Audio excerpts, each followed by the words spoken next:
to this lovely house. It's a lovely mill house just behind me. I'm so excited to show you this. You know, I always just come and a little look around before I actually start the filming. This one is lovely. The river is just behind the camera here. This is just like a labyrinth when I go in. I got lost a couple of times. There is so much to show you. Let's go through the front door. Let's have a look at the main house first. As we entered through the door, you could see the lovely corridor. So many things coming off that corridor. I've actually just come into the kitchen, which is one of the first things you come to. Beautiful kitchen, really nice and airy and laid out.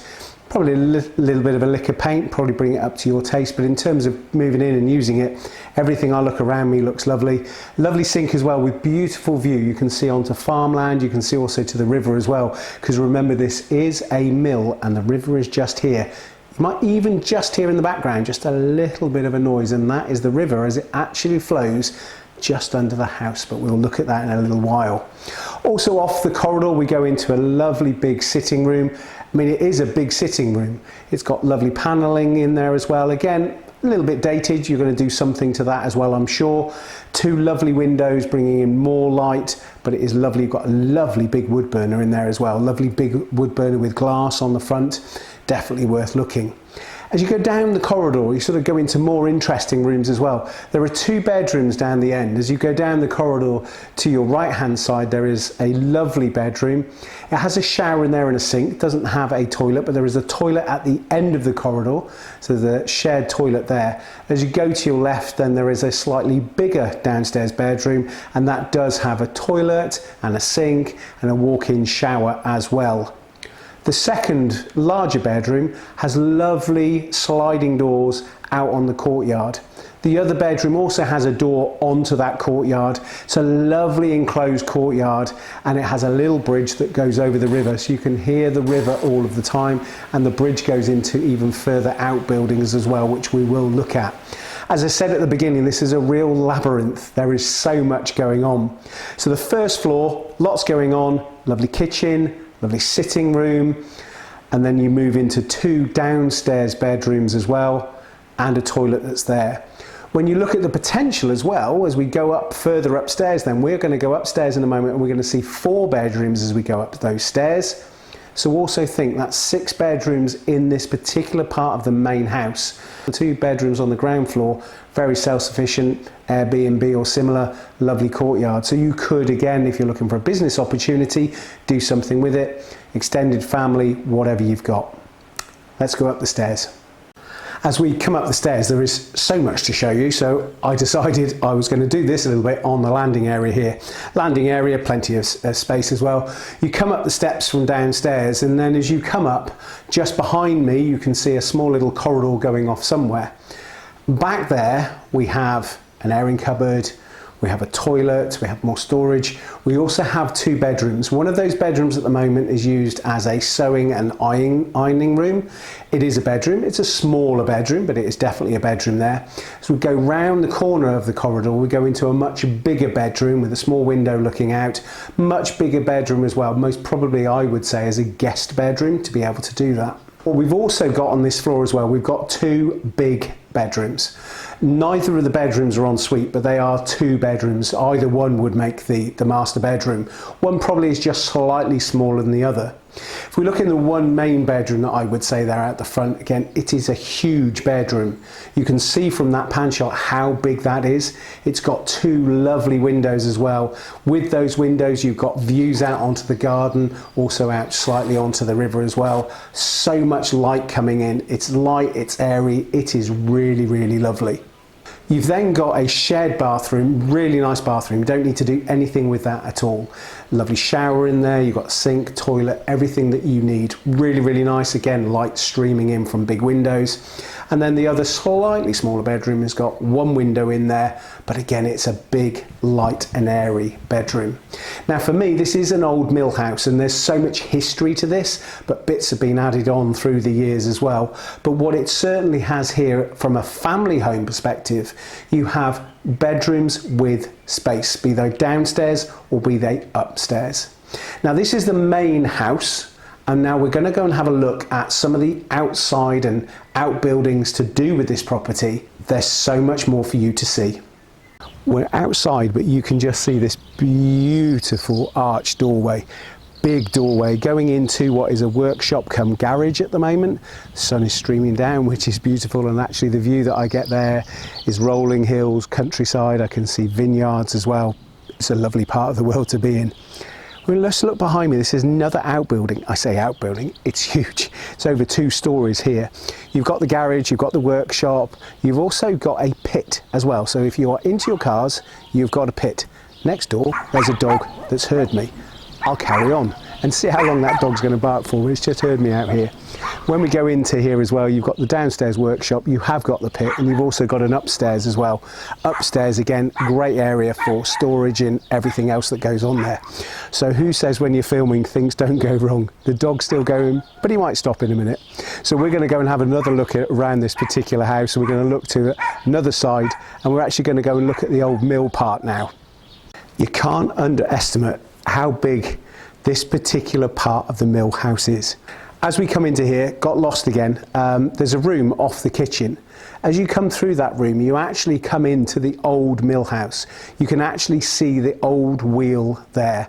The water is still flowing through, the mill isn't operational today, but the wheel is still there. As you come in, you can still see all the milling working that's there for grinding the flour. And also as well, in terms of that, above it, there was another area as well, which was a grinding down nuts. It was so, you can just imagine what it was. But as you come through, it's a labyrinth of rooms as you come through from there. So that's very much the mill working. You then come into a bigger part, and in terms of that bigger part, you're actually across a ground floor, a first floor, and a second floor. I'm here in this big barn area, but it's not really a barn area. So underneath me is a big workshop, a big wraparound workshop, sort of L-shaped workshop. You've got other rooms off that as well that you could use for storage. As you come into this particular area where I am, there's a landing where I came up another set of stairs. You can go into some of the old workings of the mill, and also there's another big area there as well, which is currently used for indoor washing and drying. But I'm in this big area. This big area is most likely to have been tobacco drying. If you go back many, many years in France, lots of the properties here would have been drying tobacco. It's got this here, it's got really big walls here that are wood, allowing for, again, for lots of air to come through and lots of drying. But this is a huge area. And then again, there's another mezzanine that you go up to. Currently at the moment, it's full of fishing rods. That is another big area. So of course you could use all of this for storage, but if you looked a little bit more, this is all self-contained. It's got some history around it as well. And when you look at everything that's going on for this, I just see this as one big, huge gîte, another house, whatever you would want to put in. Of course you'd have to sink money into it, of course you would. But it has lots of potential, lots of possibilities, its own entrance. And you have to remember where we are. We're in the Charente-Maritime.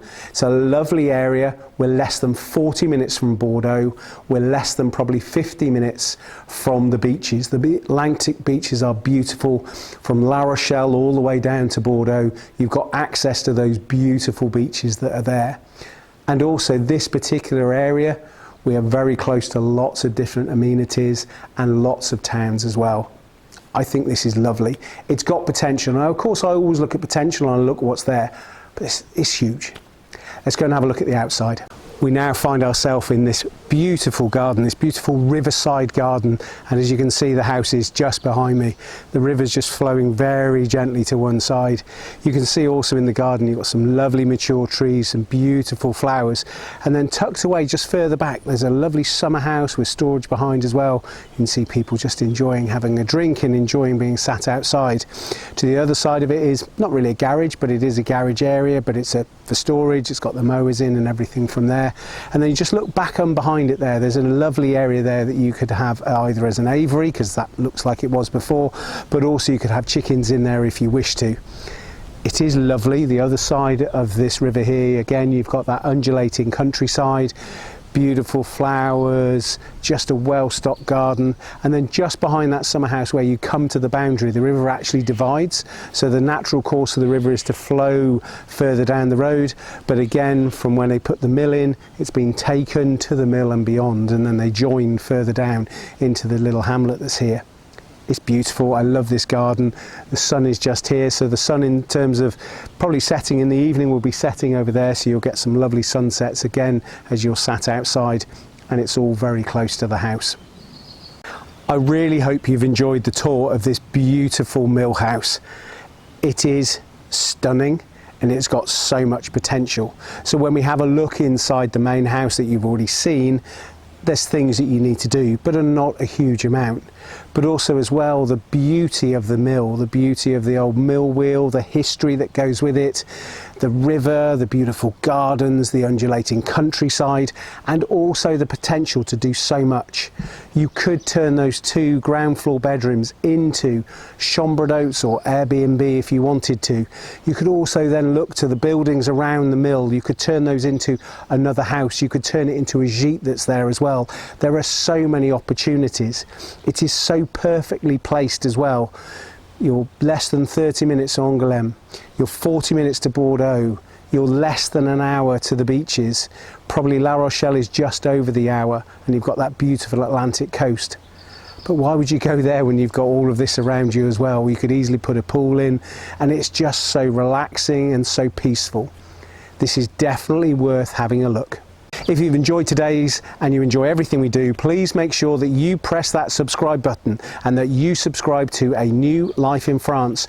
Remember now, we bring you 2 properties a week. We also bring you a story per week as well. And we are just about to bring a really exciting addition to the channel where we bring you a French lesson every week as well.